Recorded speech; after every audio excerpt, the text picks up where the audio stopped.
4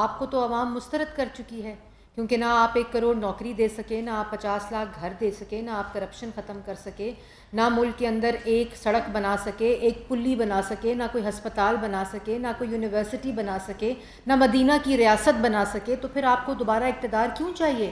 کیوں پاکستان کی عوام آپ پر اعتبار کرے؟ اور اس کے ساتھ ساتھ یہ کہنا کہ یہ ماڈل ٹاؤن کا فیصلہ ہو جاتا تو رانا ثناء اللہ صاحب اور شہباز شریف صاحب، تو آپ کی تو پنجاب میں حکومت تھی 4 سال، اگر ماڈل ٹاؤن کا فیصلہ نہیں ہوا تھا، اور by the way model town کا فیصلہ ہو چکا ہے، اور اگر آپ کو اس میں کوئی ابہام تھا یا کسی قسم کا کوئی شک تھا یا کوئی اعتراض تھا تو آپ 4 سال وزیر اعظم تھے۔ اس کے بعد آپ کے پاس بزدار صاحب جو پنجاب کے وزیر اعلیٰ تھے، کیوں نہیں آپ نے فیصلہ کروایا؟ کیوں آپ نے اس چیز کو چھوڑ دیا اور آج آپ اپنی ناکامی کا ماتم کرتے ہوئے روز ٹی وی پر آ جاتے ہیں؟ اور اس کے ساتھ ساتھ آپ یہ کہتے ہیں کہ ہم نے تو پرامن کال کا اعلان کیا تھا، تو اگر پرامن کال کا اعلان کیا تھا تو اسلحہ کیوں جمع کیا تھا؟ ڈنڈے کیوں جمع کیے تھے؟ گولیاں کیوں جمع کی تھیں؟ کیوں تشدد کیا پولیس پہ؟ کیوں گولیاں ماری پولیس کو؟ کس طرح وہ پولیس کانسٹیبل جو ہیں وہ شہید ہوئے، جن کے 5 بچے ہیں، جن کا چھوٹا بچہ 8 ماہ کا ہے؟ اگر آپ نے پرامن کی کال دی تھی تو پھر کیوں آپ نے یہ تمام چیزیں کی؟ اس کے بعد کیوں آپ کی یہ بات مان لی جاتی؟ کس طرح عوام 2014 کو بھول جاتی جب پولیس والوں کے سر پھٹے؟ ایک پولیس والا اب شہید ہوا ہے، یہ تھی آپ کی تیاری۔ آپ کی تیاری تھی پولیس والوں کے سر پھاڑنے کی، آپ کی تیاری تھی سرکاری املاک کو آگ لگانے کی، جو آپ نے کیا۔ جب سپریم کورٹ کا فیصلہ آیا، جب سپریم کورٹ نے یہ کہا کہ ایج 9 میں آپ آئیں، آپ اتنے ناکام ہیں، اتنا ناکام آپ کی تیاری تھی کہ آپ ایج 9 کے گراؤنڈ میں جلسی تک نہیں کر سکے۔ آپ کو اجازت دی سپریم کورٹ نے، آپ کو یہ کہا کہ آپ وہاں آ کر اپنا جلسہ کریں۔ جو پرامن لوگ ہوتے ہیں وہ آرام سے آتے ہیں۔ ہم نے بھی 4 سال پی ڈی ایم نے آپ کی جو بدبودار احتساب، سیاسی انتقام کا سامنا کیا ہے۔ ایک انسیڈنٹ بتائیں کہ ایک پولیس والے کو ایک ڈنڈا تک لگاؤ۔ پی ڈی ایم نے اور مولانا فضل الرحمان نے، پاکستان مسلم لیگ نون نے، پیپلز پارٹی نے، اے این پی نے کلیکٹیو بھی اجتماع کیے، الگ الگ بھی پارٹیوں نے اجتماع کیے، جلسے بھی کیے، ریلیاں بھی نکالیں۔ مجھے یہ بتائیں کہ ایک ڈنڈا کسی پولیس والے کو لگاؤ، کوئی ایسی ایک گملہ ٹوٹا ہو، یہاں تو آپ کس طرح آپ کی بات مان جاتے؟ 2014 کو بھول جاتے کہ آپ نے پی ٹی وی پر حملہ کیا، آپ نے پارلیمنٹ پر حملہ کیا، پولیس والوں کے سر پھاڑے، بجلی کے بل جلائے، سول نافرمانی کی تحریکیں چلائیں، اس کے بعد مبارکبادیں دیں کہ پی ٹی وی پر حملہ ہو گیا، بہت مبارک ہو، مبارکباد دی کہ پارلیمنٹ پر حملہ ہو گیا، بہت مبارک ہو، منتخب وزیر اعظم کو گلے سے گھسیٹ دو کہ آپ نے اعلانات کیے، اوئے آئی جی، اوئے فلانا میں تمہیں دیکھ لوں گا۔ کیسے عوام بھول جائے؟ کیسے عوام بھول جائے کہ ڈی چوک پہ قبریں کھدی تھیں؟ کیسے عوام بھول جائے کہ سیاسی مخالفین کو مارنے، ان کے پیچھے انتشار اور فساد کے آپ نے اعلانات کیے؟ کیسے عوام بھول جائے کہ آپ نے خونی لانگ مارچ کا اعلان کیا تھا؟ یہ کیسے بھولے عوام؟ پھر سپریم کورٹ کا جب فیصلہ آیا تو آپ نے میٹرو بس اسٹیشن جلائے، آپ نے درختوں کو آگ لگائی، آپ نے ڈی چوک پہ ٹائر جلائے، آگیں لگائیں۔ اگر آپ کو کنٹرول نہ کیا، یہ پرامن، یہ کوئی جمہوری حق نہیں ہے۔ سرکاری املاک کو آگ لگانا کوئی جمہوری حق نہیں، عمران خان صاحب۔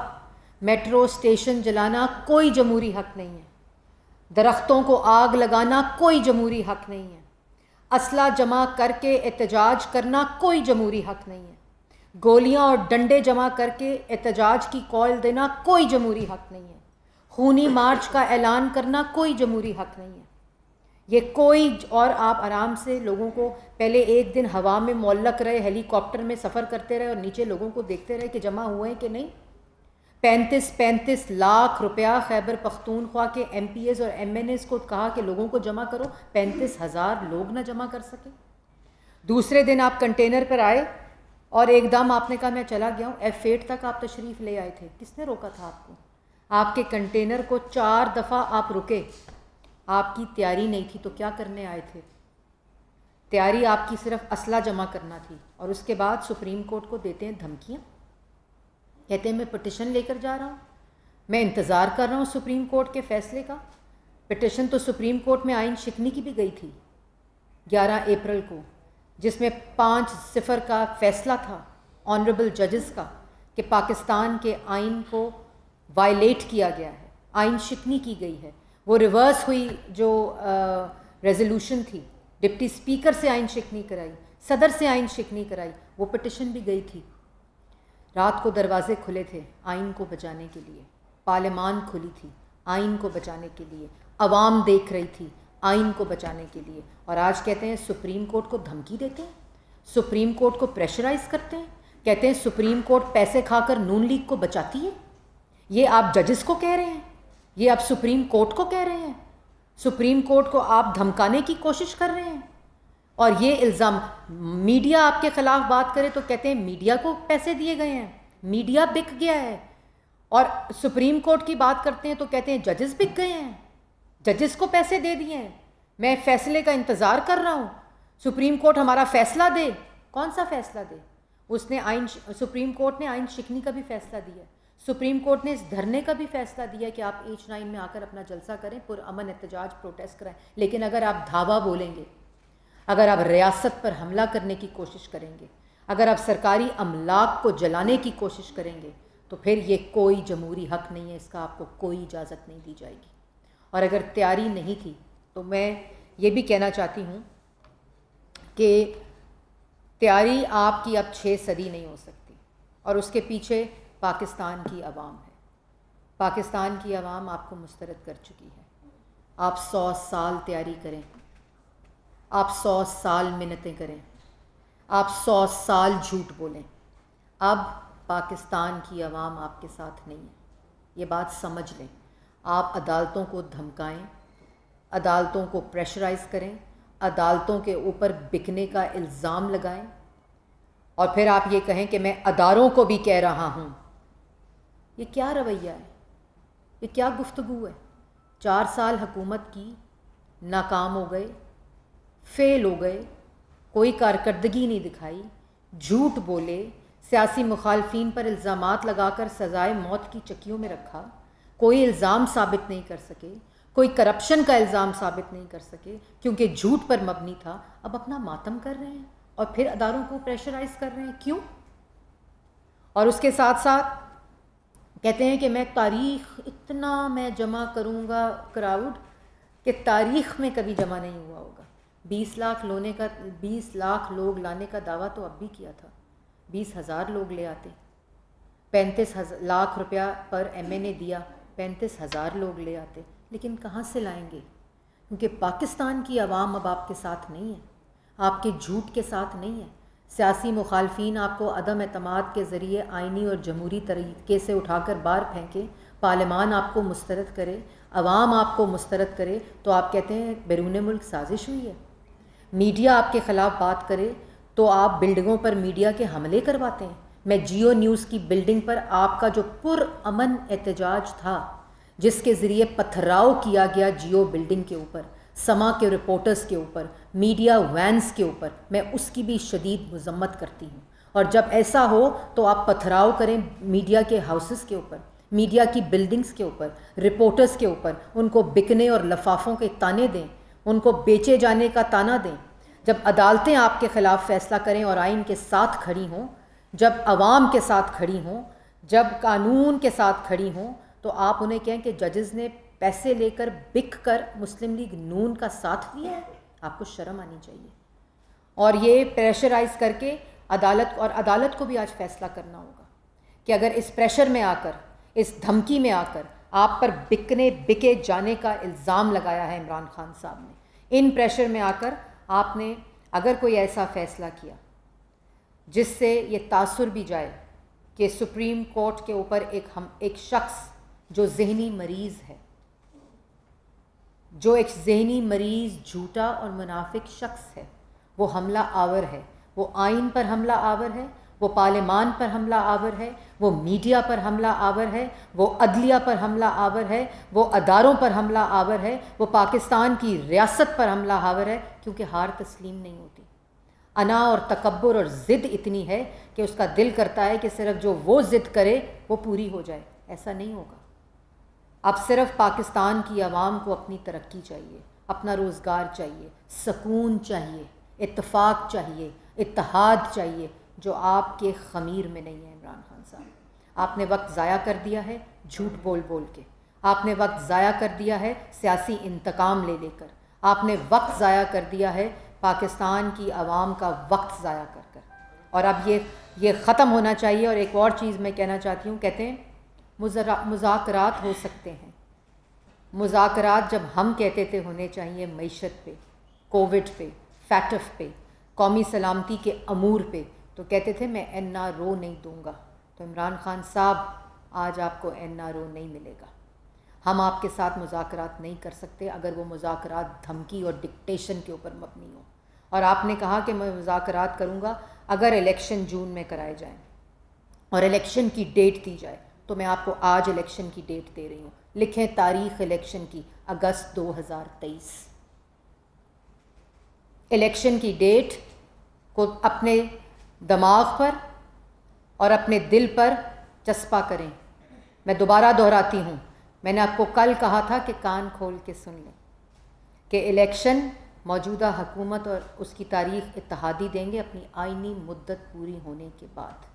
شاید کان صاف نہیں ہیں، آج دونوں کان کھول کر سن لیں۔ میں الیکشن کی ڈیٹ دے رہی ہوں، اگست 2023۔ نہ آپ کی دھمکی میں کوئی آئے گا، نہ آپ کی ڈکٹیشن میں کوئی آئے گا، نہ آپ کی گالم گلوچ میں اور بدتمیزی میں کوئی آئے گا۔ اپنے رویے کو تبدیل کریں، انتظار کریں الیکشن کا، انتظار کرنا سیکھیں۔ اور الیکشن اگست 2023 میں ہوگا۔ The elections will be held in August 2023۔ انگریزی میں بھی بتا دیا ہے، اردو میں بھی بتا دیا ہے۔ اس لیے مذاکرات اگر اس بات پر کرنے ہیں تو گھر بیٹھیں، باہر نکلنے کی ضرورت نہیں ہے۔ اور اگر باہر گھر سے نکلیں گے اسلحہ لے کر، گولی لے کر، ڈنڈے لے کر، خونی مارچ کا اعلان کر کے، تو جو پہلے ہوا ہے اس سے بھی بدتر ہوگا۔ یہ کام نہ کریں، عوام کو مزید تقسیم نہ کریں، مزید انتشار نہ پھیلائیں، مزید فساد نہ کریں، مزید افراتفری نہ پھیلائیں۔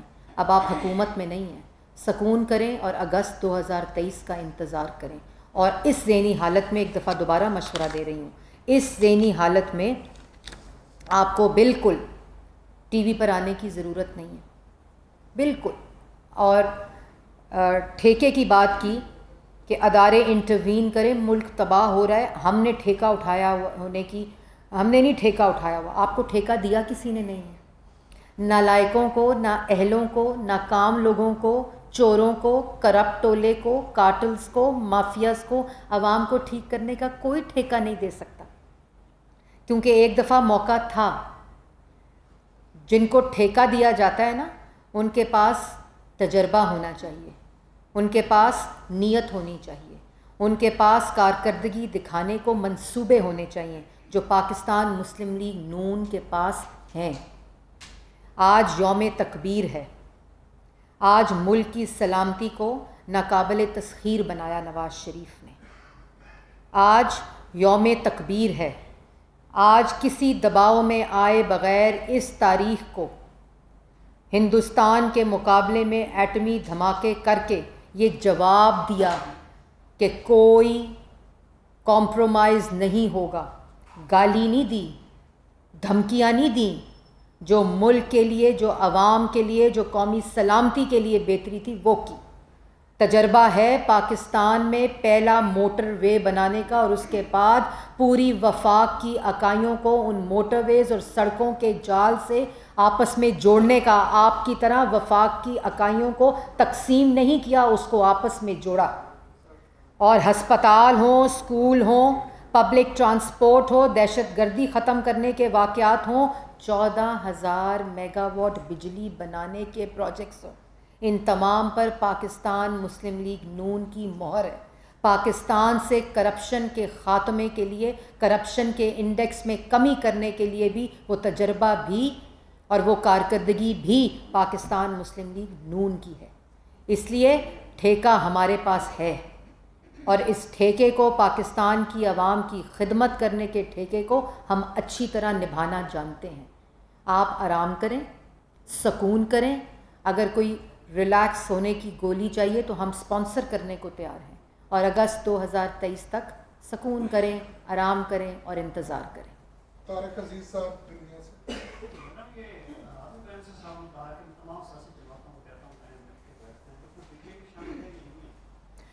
دیکھیں، رویہ بدل کر بالکل، کیونکہ آج ملک کے اوپر جو وزیر اعظم ہے، جو پاکستان کا اس وقت وزیر اعظم، اس کے اندر انا نہیں ہے، تکبر نہیں ہے، ضد نہیں ہے۔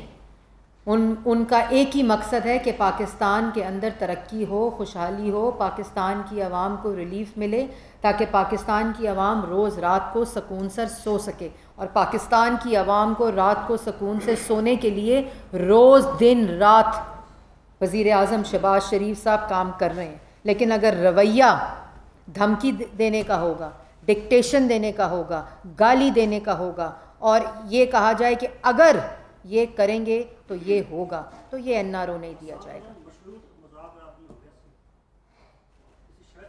نہیں، شرط کی تو بات ہی نہیں ہے نا، اس رویے کے ساتھ نہیں ہوگی۔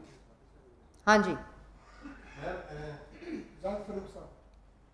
جو کرنٹ سچویشن ہے، ملک کی جو صورتحال ہے، معاشرت کی صورتحال ہے، سیاسی صورتحال ہے، ایک ڈائلاگ کی ضرور ہوتی ہے کہ ان موقع پر، اور اگر وہ ڈائلاگ کی بات کر رہے ہیں تو اس ڈائلاگ کو وسیع کرنے میں کوئی حرج ہے کہ سب مل بیٹھیں اور ڈائلاگ کریں، تاکہ ملک کے جو مسائل ہیں وہ مل بیٹھ کر حل ہو۔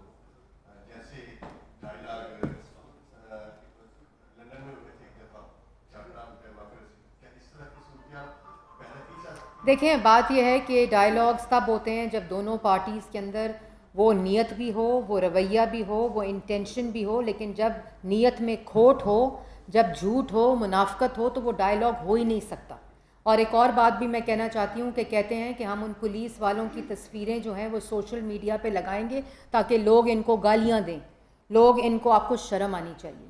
پولیس فورس وہ فرنٹ لائنرز ہیں، وہ سولجرز ہیں جو پاکستان کے لوگوں کی، عوام کی حفاظت کے لیے فرنٹ لائن پر کھڑے ہوتے ہیں، اور پولیس والے جو ہیں وہ ہمارے سر کا تاج ہیں۔ اور میں یہ بھی کہنا چاہتی ہوں کہ اگر سوشل میڈیا کے اوپر کسی طرح بھی پولیس کے خلاف کوئی مہم چلائی گئی تو اس کے بعد جو اظہار رائے ہے، جس کو استعمال کر کے آپ اس قسم کی آرگنائزڈ کیمپین کریں گے تو اس کے نتائج آپ کو بھگتنا پڑیں گے۔ پولیس اور لا انفورسمنٹ ایجنسیز جنہوں نے اس جتھے کو، مسلح ٹولے کو، پاکستان کی عوام کو ان کے شر سے بچایا، تو ان کے خلاف کسی قسم کی کوئی اگر مہم ہوئی، میں دوبارہ ری ایٹریٹ کرنا چاہتی ہوں، دہرانا چاہتی ہوں، اس کے اوپر کوئی بھی زیرو ٹالرنس ہے۔ میں پی ٹی اے کو بھی اور وزارت داخلہ کو بھی، ایف آئی اے، کیونکہ جو وزیر داخلہ ہیں رانا ثناء اللہ صاحب، جو سمجھ آ گئی ہوگی کہ اب وزیر اعلیٰ رانا ثناء اللہ صاحب ہیں، وزیر داخلہ، انٹیریئر منسٹر، تو ان کو بھی، اس پہ بھی انہوں نے بھی یہ پوری طرح سے ہدایت دی ہوئی ہے کہ کسی قسم کی اس طرح کی جو کیمپین ہے وہ نہیں ہونی چاہیے۔ دوسری بات کہ کہتے ہیں بھیڑ بکریاں سمجھ رکھا تھا ہمیں، بھیڑ بکریاں تو آپ نے سمجھ رکھا ہے عوام کو، کہ آپ جھوٹ بولیں گے، مہنگائی کریں گے، بے روزگاری کریں گے، ان کو بھوکا کریں گے، ان کو غریب کریں گے، ان کو 1 کروڑ نوکری کا جھانسا دیں گے، ان سے دوائی چھین لیں گے، گھر کا کرایہ دینے کے پیسے چھین لیں گے، کاروبار چھین لیں گے، کسان سے اس کا کاروبار چھین لیں گے، تو آپ کا وہ، آپ کے اوپر وہ اعتبار کریں گے؟ یہ پاکستان کی عوام ہے، بھیڑ بکریاں نہیں ہیں۔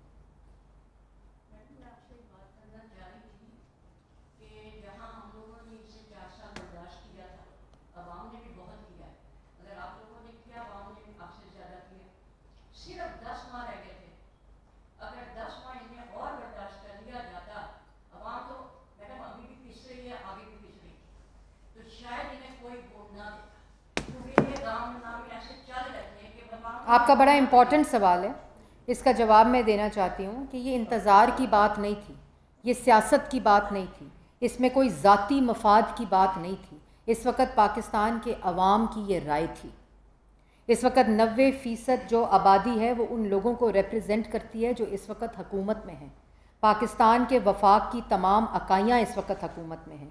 یہ ان کی رائے تھی کہ اس وقت جو حکومت ہے اس وقت عمران خان صاحب کی، وہ ان سے ان کی روٹی چھین رہی ہے، ان سے ان کا روزگار چھین رہی ہے، ملک کی ترقی چھین رہی ہے، کرپشن دونوں ہاتھوں سے عوام کو لوٹا جا رہا ہے، کارٹلز اور مافیاز کی حکومت ہے، تو اب پارلیمنٹ کو بلڈوز کیا جا رہا ہے۔ تو یہ جو عدم اعتماد ہے یہ آئینی طریقہ ہے۔ 75 سال میں پہلی دفعہ، جیسے شہباز شریف صاحب نے کہا کہ دروازے پھلانگے نہیں گئے، دروازے کھولے گئے ہیں، تو یہ وہ فرق ہے اور یہ پاکستان کے عوام کی مرضی اور رائے ہے جس کے آگے پوری پارلیمان اور سیاسی جماعتیں اس کی تابع ہیں۔